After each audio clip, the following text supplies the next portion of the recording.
Quranic studies کے specialist ہیں جناب عبدالسلام عارف صاحب. ویلکم ٹو سنو پاکستان. کیسے ہیں آپ؟ جی بہت شکریہ میڈم. عبدالسلام صاحب، دجال کے بارے میں ہم نے بڑی باتیں سنی ہوئی ہیں اور بڑی بڑی ریسرچز بھی سامنے آئی ہیں. دجال آئے گا، یہ ہوگا، وہ ہوگا. تو زیادہ قوم جو ہے، زیادہ اس وقت جو عوام ہوگی وہ دجال کی طرف بھاگی چلی آئے گی. دجال گدی پر سوار ہو کے آئے گا کہاں سے؟ یہ جتنی بھی چیزیں ہیں، اس کو ہم دجال ہے کیا اور واقعی آئے گا؟ جی بالکل آئے گا. اور نبی کریم صلی اللہ علیہ وسلم نے جس طرح آپ نے سنن ابو داؤد کی جو حدیث کوٹ کی ہے، اس کے علاوہ بہت ساری تواتر کے ساتھ ہمارے پاس احادیث موجود. تواتر اس کو کہتے ہیں جس میں بہت سارے صحابہ سے ایک ہی روایت چلی آ رہی ہو. بخاری میں ہے، مسلم میں ہے. تو اس میں نبی کریم صلی اللہ علیہ وسلم نے فرمایا ہے کہ میری امت کا یہ فخر ہے کہ نسل آدم کا سب سے بڑا فتنہ، فتنہ سمجھ لیں کہ عربی میں ہم اردو میں فتنہ اور عربی میں ٹرائل یا ٹیسٹ کو فتنہ کہتے ہیں. تو نسل آدم کا سب سے بڑا فتنہ میری امت کے اوپر آئے گا، سب سے بڑا ٹیسٹ اور سب سے بڑا ٹرائل. ٹھیک ہے. اور الحمدللہ میری امت اس میں سرخرو ہوگی. واہ واہ واہ. ٹھیک ہے. دجال آئے گا اور آخر الزمان میں آئے گا. اب اس سٹڈی میں چلنے سے پہلے ہمیں سب سے پہلے یہ ڈیٹیکٹ کرنا پڑے گا کہ آخر الزمان کیا چیز ہے، کہاں سے شروع ہوتا ہے، کہاں ختم ہوتا ہے. اب کہاں ختم ہوتا ہے اس کا علم تو اللہ تعالیٰ کے پاس ہے، بے شک کہ قیامت کس دن آنی ہے اللہ کو علم ہے. لیکن شروع کہاں سے ہوتا ہے؟ تو قرآن میں اللہ تعالیٰ نے ایک بل بورڈ لگایا ہے اس کے شروع ہونے کا. اچھا. سورہ نوح کی آیت نمبر 92 میں اللہ تعالیٰ فرعون کا ذکر کرتے ہوئے جب فرعون ڈوب جاتا ہے تو اللہ کہتا ہے کہ ہم آج تمہارے جسم کو بچا لیں گے اور پھر اسے بنا دیں گے آخر میں یا بعد میں آنے والوں کے لیے ایک نشانی. اب فرعون ڈوب گیا، دن، مہینے، سال، صدیاں گزر گئیں، بلکہ ہزاروں سال گزر گئے، 2,500-3 ہزار سال گزر گئے. کسی کے وہم و گمان میں بھی نہیں تھا کہ فرعون کی لاش کہاں ہے، کسی نے دیکھی بھی نہیں تھی. لیکن قرآن بدستور کہہ رہا تھا کہ ہم تمہارے جسم کو بچا لیں گے. اس پہ بڑی تان بھی کیا گیا، قرآن کو مخالفت بھی کی گئی کہ یہ دیکھیں جی.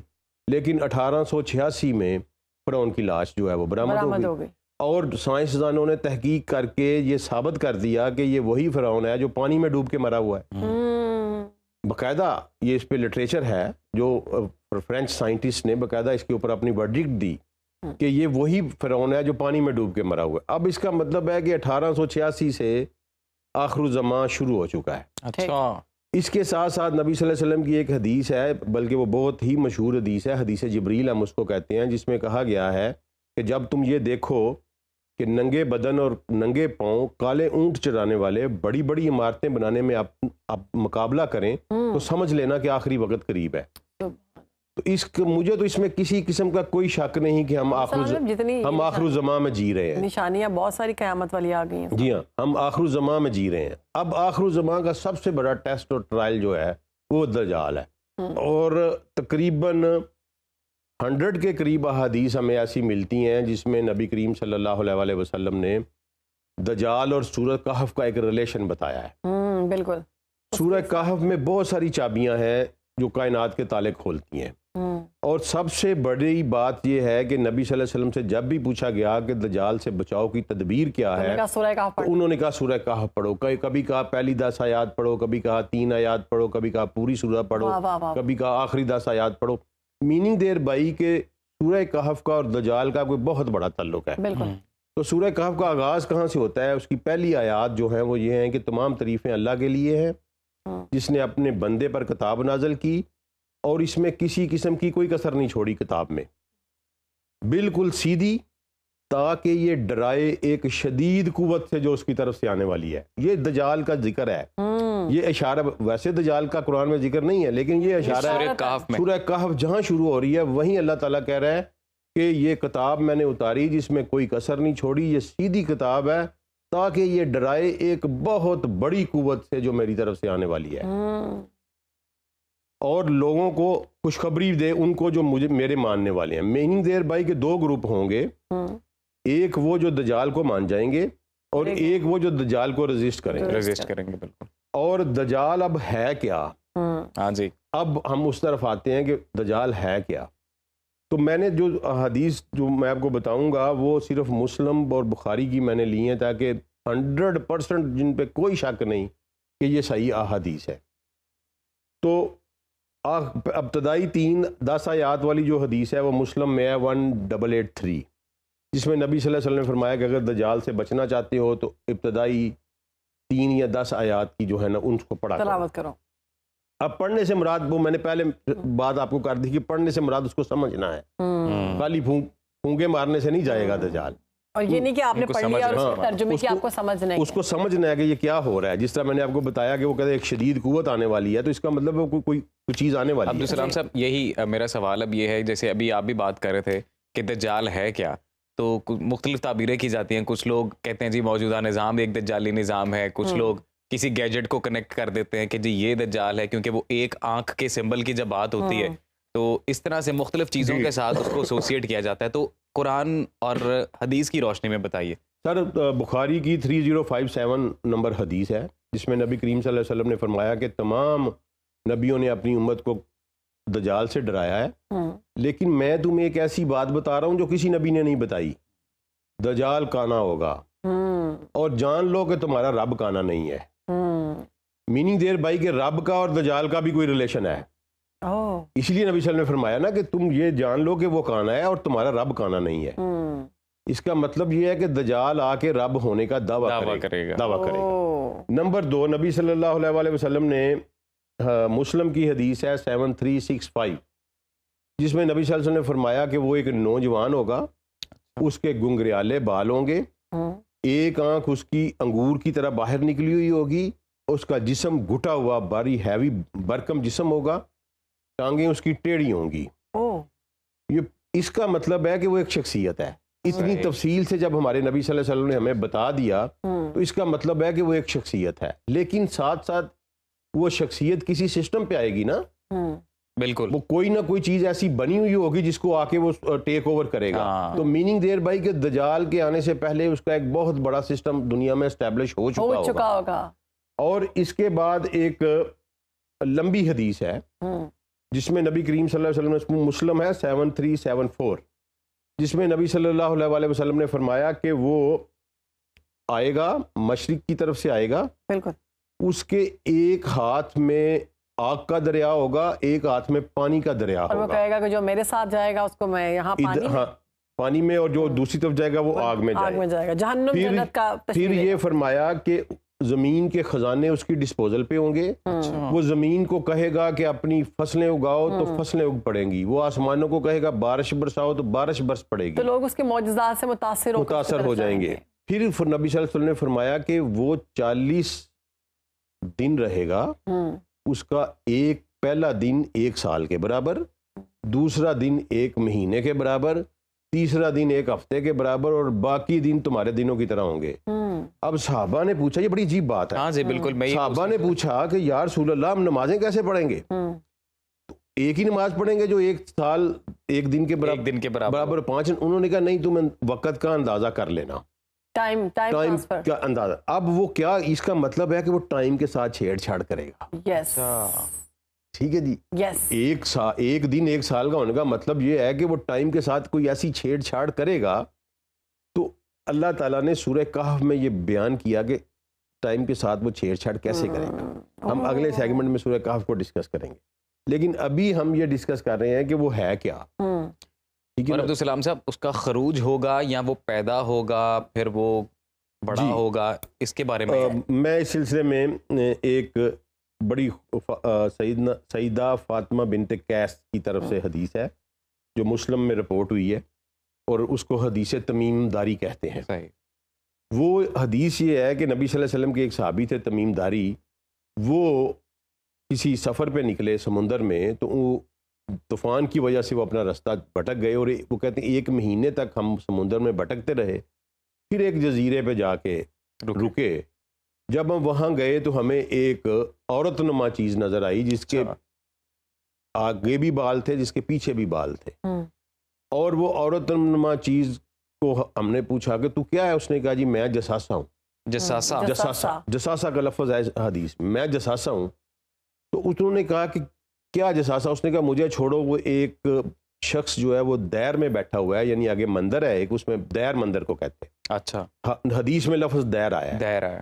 تو دیر میں بیٹھا ہوا ہے، تو وہ تم سے ملنے کا خواہش مند ہے.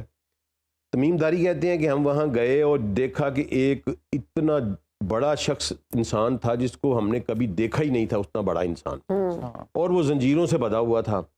اس نے کہا سب سے پہلے کہ مجھے کون ہو؟ اس نے کہا جی ہم تو عرب لوگ ہیں اور اس طرح آپ بھٹک گئے ہیں. اس نے کہا مجھے یہ بتاؤ کہ بیسان میں کھجوریں پھل دے رہی ہیں؟ اچھا اب بیسان فلسطین کا ایک علاقہ ہے. صحیح. اس نے کہا ہاں جی پھل دے رہی ہیں. انہوں نے کہا ان قریب پھل ختم ہو جائے گا. آج وہاں پھل ختم ہو چکا. اچھا ٹھیک ہے جی. پھر اس نے کہا مجھے زغر کا چشمہ بتاؤ، کیا اس میں سے پانی نکل رہا ہے اور لوگ شراب کر رہے ہیں؟ زغر کا چشمہ شام میں تھا، خشک ہو چکا ہے. اس نے کہا ان قریب یہ خشک ہو جائے گا. خشک ہو گیا. خشک ہو گیا. تیسرا اس نے کہا مجھے بحیرہ تبریا، سی آف گلیلیو جسے ہم کہتے ہیں، کیا اس میں پانی ہے؟ انہوں نے کہا ہاں بڑا پانی ہے. اس نے کہا ان قریب یہ پانی ختم ہو جائے گا. ابھی وہ 50% کم ہو چکا ہے، ابھی پورا ختم نہیں ہوا. ٹھیک ہے، لیکن 50% کم ہو چکا ہے. وہ سی آف گلیلیو واحد میٹھے پانی کا سورس ہے اسرائیل اور فلسطین کے لیے، اور بڑی تیزی سے ڈپلیٹ ہو رہا ہے وہ. ٹھیک ہے، ایک دن وہ ختم ہو جائے گا. اب وہ 3 نشانیوں کے بعد اس نے پوچھا کہ عرب کا نبی آ گیا؟ انہوں نے کہا ہاں عرب کا نبی آ گیا. انہوں نے کہا جنگ ہو گئی عربوں کی اور ان کی؟ تمیم داری نے کہا ہاں جنگ ہو گئی اور وہ فتح یاب ہوئے. اس نے کہا یہ بہتر ہے، اب میرے بارے میں سنو، میں دجال ہوں اور ان قریب میں چھوڑ دیا جاؤں گا. یہ اتنا بڑا واقعہ ہے کہ نبی صلی اللہ علیہ وسلم نے یہ تمیم داری سے سنا. اس کے بعد پورے مدینے میں اعلان کروایا کہ لوگوں اکٹھے ہو جاؤ. لب لوگوں کو اکٹھے ہوئے، ان کو نماز پڑھائی. نماز پڑھانے کے بعد کہا کہ میں نے تمہیں کسی انعام اور لالچ کے لیے نہیں بلایا، میں نے تمہیں ایک ایسی بات کے لیے بتایا جو تمیم داری نے مجھے بتائی ہے، اور یہ وہی بات ہے میں جو تمہیں بتایا کرتا ہوں.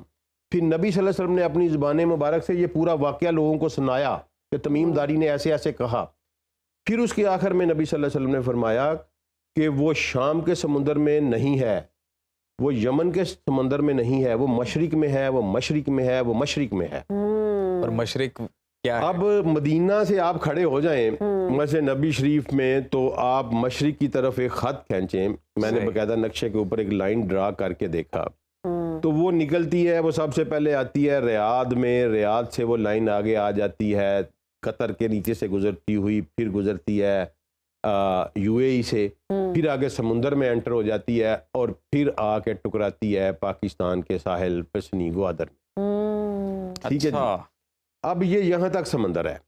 اب تمیم داری جو نکلے تھے وہ نکلے تھے یمن کے رہنے والے تھے یا شام کے، تو وہ عریبین سی میں ہی ان کا بنتا ہے. وہاں سے اگر وہ کسی طرف بھولتے ہیں تو وہ اسی طرف نکلنے کا ان کا چانس بنتا ہے. عریبین سی میں، میڈیٹرینین میں وہ نہیں جا سکتے کیونکہ درمیان میں بہت بڑا ایک چکر ہے سمندر کا، اگر آپ نقشے کی طرف دیکھیں تو جب اس کی طرف آپ آتے ہیں اور آپ نے 2 چیزیں تلاش کرنی ہیں. لیکن عبدالسلام صاحب جغرافیائی تبدیلیاں بھی تو کچھ رونما ہوتی ہیں نا، وہ بھی کچھ ہوئی ہیں یہ سیم ایز سر؟ جغرافی تبدیلیاں اس لحاظ سے بڑی مائنر سی اس وقت سے اب تک ہوئی ہیں، بڑی کوئی میجر تبدیلی نہیں آئی کہ ایک کانٹیننٹ اٹھا کے وہاں سے وہاں رکھ دیا گیا ہو، کیونکہ ابھی صرف 1400 سال گزرے ہیں. جغرافی تبدیلیاں جو ہیں وہ 10 15 20 ہزار سال کے بعد ایک بڑی تبدیلی. یہ بھی کہتے ہیں کہ یہ جو پانی والی روایت آپ بیان کر رہے ہیں کہ پانی میں کوئی وارم ہول ہے اور وہ وارم ہول کے ذریعے نکلیں گے. میڈم دیکھیں بالکل 100% یہی بات ہے نا. اب اس پہ دیکھنے والی بات ایک یہ واقعہ ہے حدیث میں، ایک واقعہ ہے ابن سیاد والا. ایک بچہ پیدا ہوا یہودیوں کے گھر میں. لوگوں نے کہا یا رسول اللہ اس کی شکل شباہت ایسی ہے وہ دجال لگتا ہے، اور اس نے پرفارمنس بھی عجیب و غریب قسم کی شروع کر دی. بچپن سے ہی وہ لوگوں کو غیب کی خبریں دینے لگا مدینہ میں. تو نبی صلی اللہ علیہ وسلم خود گئے اس کے پاس، عمر فاروق بھی ساتھ تھے، نبی صلی اللہ علیہ وسلم اور بھی صحابہ ساتھ تھے. نبی صلی اللہ علیہ وسلم نے جا کے اس کے ساتھ مکالمہ کیا اور کہا کہ مجھے بتا میں کیا سوچ رہا ہوں. تو نبی صلی اللہ علیہ وسلم فرماتے ہیں کہ میں سورہ دخان سوچ رہا تھا. تو اس نے کہا دکھ. اس نے نبی صلی اللہ علیہ وسلم کا ذہن پڑھ لیا. ٹھیک ہے. اب نبی صلی اللہ علیہ وسلم نے کہا کہ تو غرق ہو گیا. تو سیدنا عمر فاروق نے کہا کہ یا رسول اللہ میں اسے قتل کرنے لگا ہوں. ٹھیک ہے. نبی صلی اللہ علیہ وسلم نے ایک بڑا خوبصورت جملہ کیا، وہ بہت وضاحت دیتا ہے ہمیں ساری تھیری کی. ان کا عمر اگر یہ دجال ہے تو اسے قتل نہیں کر سکتا. واہ واہ واہ، قتل تو کسی اور نے کرنا. اور اگر یہ نہیں ہے تو تو ایک بے قصور انسان کو مارے گا. اب یہ بتائیں مجھے کہ ایک بچہ 10-12 سال کا اور عمر فاروق 7 فٹ کا انسان اور اس کی تلوار، اس کا جاؤ جلال، وہ اس کو قتل نہیں کر سکتا. یہ کیا بات ہوئی؟ میں ایک انسان ہے نا, چھوٹا سا بچہ ہے, اب عمر فاروق تلوار سے اڑا دے اس کو, کوئی مذائقہ تو نہیں, لیکن اگر وہ دجال ہے تو وہ اس کو قتل نہیں کر سکتا. میننگ دیر بھائی کہ وہ کچھ ایسی صفات کا مالک ہوگا جو کسی انسان کے قابو میں نہیں آ رہی ہوں گی, ایک ایکسٹرا آرڈنری مخلوق ہوگی, ہے تو مخلوق ہی لیکن ایک ایکسٹرا آرڈنری مخلوق ہوگی. اس لیے کہا گیا نا کہ وہ ایسی چیزیں دکھائے گا جس سے لوگ متاثر ہو کے اس کی پھر جانب سب سے بڑی بات کہ نبی صلی اللہ علیہ وسلم نے فرمایا کہ میری امت کا بہت بڑا حصہ اس کی طرف چل, اور میڈم اس میں پریشان نہیں ہونا, انہوں نے کہا عورتوں کی بہت بڑی تعداد اس کی طرف چلی جائے گی, کیونکہ عورتیں جو ہے نا یہ گولڈ ڈگر ٹائپ زیادہ ہوتی ہیں. ہاں جی. اب دجال ہے کیا؟ مطلب دجل کا لفظ جو ہے نا عربی میں یہ ایک کہتے ہیں ملمہ کاری کو, جس طرح مثلا لوہے کے اوپر سونے کا پانی چڑھا دیا جائے اور اسے سونا کہہ کے بیچا جائے, حقیقت چھپا دی جائے, اس کو دجل کہتے ہیں. اندر سے کچھ اور ہو, باہر سے کچھ اور ہو, اس کو دجل کہتے ہیں. تو وہ جتنے بھی شعبے پرفارم کرے گا نا, وہ اس کو دجال, ایکچوئل نبی صلی اللہ علیہ وسلم نے اس کو جب بھی پکارا ہے تو مسیح الدجال کہہ کے پکارا ہے. صحیح, ٹھیک ہے. اب اس کی کیا ریزن ہے؟ اس کی ریزن ہے کہ نبی صلی اللہ علیہ وسلم نے ایک خواب دیکھا, یہ ہماری بخاری میں حدیث ہے کہ نبی صلی اللہ علیہ وسلم نے ایک خواب دیکھا کہ عیسیٰ علیہ السلام کعبہ کا طواف کر رہے ہیں اور دو بندوں کے کندھوں کے اوپر انہوں نے ہاتھ رکھا ہوا ہے اور ان کے پانی بہ رہا ہے ان کے بالوں سے. نبی صلی اللہ علیہ وسلم میں نے پوچھا کون ہے, مجھے بتایا گیا کہ یہ عیسیٰ ابن مریم ہے. اس کے پیچھے انہوں نے کہا یہ ایک بندہ آ رہا تھا جو ایک آنکھ سے کانا تھا, اسی طرح اس نے دو بندوں کے کاندھے پہ ہاتھ رکھا تھا, وہ بھی طواف کر رہا تھا. میں نے پوچھا یہ کون ہے, مجھے بتایا گیا کہ یہ دجال ہے. اب اس خواب کا مطلب یہ ہے کہ وہ سارے کام کرے گا جو عیسیٰ علیہ السلام نے کرے, وہ عیسیٰ علیہ السلام کے پیچھے قدم پہ قدم جا رہا ہے, اور اسی لیے اینٹی کرائسٹ کہتے ہیں. اس لیے اینٹی کرائسٹ کہتے ہیں. اب عیسیٰ علیہ السلام نے مردے زندہ کیے ہیں, وہ مردے زندہ کرے گا. عیسیٰ علیہ السلام نے مثلا انتہائی بیمار شخص کو ٹھیک کیا ایک ہاتھ سے, وہ ٹھیک کرے گا. اسی پہ خواتین زیادہ جائیں گی, اسی پہ خواتین زیادہ جائیں گی. اور یہاں تک نبی صلی اللہ علیہ وسلم نے فرمایا کہ ایک مومن بندہ اپنی بہن, اپنی بیٹی, اپنی ماں, اپنی پھوپھی کو بازو سے پکڑ پکڑ کے کھینچے گا کہ نہ جاؤ, وہ پھر بھی چلی جائیں گی. ٹھیک ہے. اب وہ یہ دجل کرے گا. نبی صلی اللہ علیہ وسلم نے فرمایا کہ جو اس کا پانی ہوگا وہ اصل میں آگ ہوگی, اور جو آگ ہوگی وہ اصل میں پانی ہوگا. اگر وہ کہیں تمہیں مل جائے تو اس کی آگ میں کود جانا, اپنی بہتر ہوگی. اپنی تم جنت میں جا نکلو گے. انہوں نے اپنی امت کو وہ یہاں تک بتا کے گئے ہیں کہ اب وہ آگ, اور کیونکہ دجل ہے نا, ظاہری طور پہ آگ نظر آ رہی ہے, اندر پانی ہے. عبدالسلام صاحب وقت بہت کم ہے, میں چاہتا ہوں کہ آپ اگر وہ نشانی ایگزیکٹ بتا دیں کہ حالات تب کیا ہوں گے جب جی وہ آنے والا خروج. سب سے پہلے سر وہ یہ ہے کہ 3 سال پہلے قحط ہوگا, قحط ہوگا, اور وہ اس کا سب سے پہلا شعبہ وہ جو شروع ہوگا وہ ہیومن رائٹ سے شروع ہوگا. اچھا, ٹھیک ہے. پوری دنیا میں قحط ہوگا, پوری دنیا میں قحط ہوگا, اور وہ چیریٹی شروع کرے گا. ابھی ہم فلسطین میں تو دیکھ رہے ہیں قحط. وہ چیریٹی شروع کرے گا. وہ یہ کہے گا کہ وہ جہاں جائے گا زمین کو کہے گا کہ اگل, اپنے خزانے اگل, اور سارے اس کے معجزات دیکھ کے زمین اگلے گی. پھر وہ کیا کہ مجھے رب مانو. اب یہ بڑی بریک لائن ہے, وٹ از رب اینڈ وٹ از الہ. یہ ایک ڈفرینس کرنا پڑے گا. وہ الہ کا دعویٰ نہیں کرے گا, وہ کبھی آپ سے یہ نہیں کہے گا کہ مجھے سجدہ کرو. اچھا, نیور سر, نیور. وہ کہے گا مجھے رب مانو.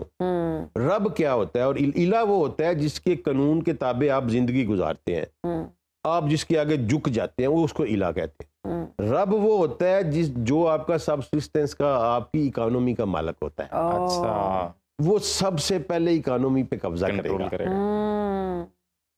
وہ قبضہ کر کے کہے گا کہ مجھے اپنا رب مانو تو میں تمہاری اکانومی کھول دیتا ہوں. اور نبی صلی اللہ علیہ وسلم نے فرمایا کہ جب جو اس کو مان لیں گے وہ اتنے خوشحال ہو جائیں گے کہ دنوں میں ان کے دن پھر جائیں گے, اور ان کے جانور جو ہیں وہ چرنے کے لیے جائیں گے اور واپس آئیں گے تو ان کے حوانے دودھ سے بھرے ہوئے ہوں گے. اور جو اس کو نہیں مانیں گے وہ قحط کا شکار ہو جائیں گے اور مرنے کی حد تک چلے جائیں گے.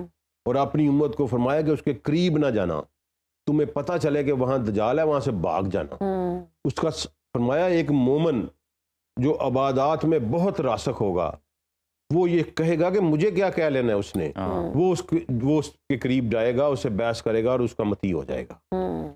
یعنی اتنے کنونسنگ آرگومنٹس ہوں گے, اتنی بڑی ٹیکنالوجی, بہت مشکل ہوگا اپنے آپ کو سنبھالنا. اب یہ ٹیکنالوجی دیکھیں نا کدھر جا رہی ہے. آرٹیفیشل رینز, کہتے ہیں ایک آواز آئی ہمارے لاہور میں آ گئی ہیں. جی ٹھیک ہے. عبدالسلام صاحب کہتے ہیں کہ جب دجال کی جو آواز ہے نا وہ ہر کسی کو سنائی دے گی, بے شک وہ مدینہ میں ہے نا تو پوری دنیا. میڈم یہ گوگل آپ کو سنائی تو دے رہا ہے. یہ جو کیا کر مثلا میں یہی تو کہہ رہا ہوں کہ سائنس اور ٹیکنالوجی کا اور دجال کا آپس میں بہت گہرا تعلق ہے. اب آپ مجھے بتائیں کہ آپ لاہور کی سڑک میں گھوم رہے ہیں, آپ لوکیشن لگاتے ہیں, وہ آنٹی بتاتی جاتی ہے آپ کو کہ آپ دائیں مڑ گئے, آپ غلط مڑتے ہیں, وہ کہتی ہے ہاں وہ تم نے غلطی کر لی ہے, بالکل تم اب دوبارہ سے. ٹھیک ہے. تو اب اگر وہاں بیٹھ کے دجال خطاب کرے گا تو وہ سنے گا نہیں ساری دنیا, ایک ایک گھر ایک ایک بستی میں اس کی آواز جائے گی.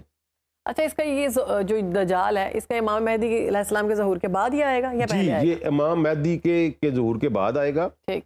اس کے ظہور کے پہ ہم بات کریں گے اگلے سیگمنٹ. آج ہم صرف یہاں تک ہیں کہ یہ ہے کیا, انسان ہے, ایک بہت بڑے سسٹم کے اوپر آئے گا, مشرق سے نکلے گا, اور نبی صلی اللہ علیہ وسلم نے فرمایا کہ اصفہان کے 70,000 یہودی اس کے ساتھ ہوں گے. اب آپ کو یہودی اپنے مسیحا کہتے ہیں. اب آپ کو سن کر حیرانگی ہوگی کہ اصفہان میں سب سے بڑی سیٹلمنٹ ہے اس وقت یہودیوں کی. اصفہان ایران کا ایک شہر ہے. بالکل. اچھا. اور اس میں تقریباً 2-3 لاکھ یہودی اس وقت موجود ہیں, بالکل مقیم ہے, ایران کے شہری ہیں. اور یہ پوری دنیا میں ٹریول کرے گا لیکن مدینہ نہیں جا سکے گا. یہ بھی مدینہ دیکھیں سر, وہ بھی بڑی خود اس نے تمیم داری کو کہا کہ میں طیبہ میں نہیں جا سکوں گا اور مکہ میں نہیں جا سکوں گا, وہ میرے لیے حرام کر دیے گئے ہیں. تو نبی صلی اللہ علیہ وسلم نے اپنی چھڑی مبارک زمین پہ مار کے کہا یہ طیبہ ہے, یہ طیبہ ہے, یہ طیبہ ہے, مدینے کی زمین کو کہا. اور پھر نبی صلی اللہ علیہ وسلم نے ایک حدیث بیان فرمائی کہ وہ احد کے پیچھے اترے گا, وہ احد کے پیچھے اترے گا اور فرشتے اس کا راستہ روک لیں گے. اب حیران کن حد تک مدینہ کا جو پرنس محمد بن عبدالعزیز ایئرپورٹ ہے وہ ایگزیکٹ احد کے پیچھے لوکیٹڈ ہے. میں نہیں جانتا اس کا کیا مطلب ہے, میں نہیں کسی کو چارج کرتا, لیکن مجھے اپنے نبی کی بات یاد آتی ہے اور مجھے اپنے نبی کی صداقت پہ اش کرنے کو دل کرتا ہے کہ آپ آج جا کے چیک کر لیں, آپ میپ کھولیں, لوکیشن والا میپ کھولیں, احد کے پہاڑ کو آپ کراس کرتے ہیں, ایگزیکٹ اس کی پچھلی سائڈ کے اوپر مدینہ کا ایئرپورٹ موجود ہے. ایئرپورٹ پہ اترے گا, نبی صلی اللہ علیہ وسلم نے فرمایا, نازل کا لفظ یوز کیا کہ وہ نازل اترے گا, احد کے پیچھے اترے گا. تو اس کا کیا مطلب ہے, وہ لینڈ کرے گا احد کے پیچھے, احد کے پیچھے مدینہ کا ایئرپورٹ بن چکا ہے. پھر نبی صلی اللہ علیہ وسلم نے فرمایا کہ عیسیٰ علیہ السلام اس کو لد کے مقام پر قتل کریں گے. اچھا. آج لد اسرائیل کا شہر ہے اور اسرائیل کا سب سے بڑا انٹرنیشنل ایئرپورٹ لد کا ایئرپورٹ ہے. اچھا, یعنی کہ پھر بھاگتے ہوئے فلائی کرنے کی کوشش کرے گا.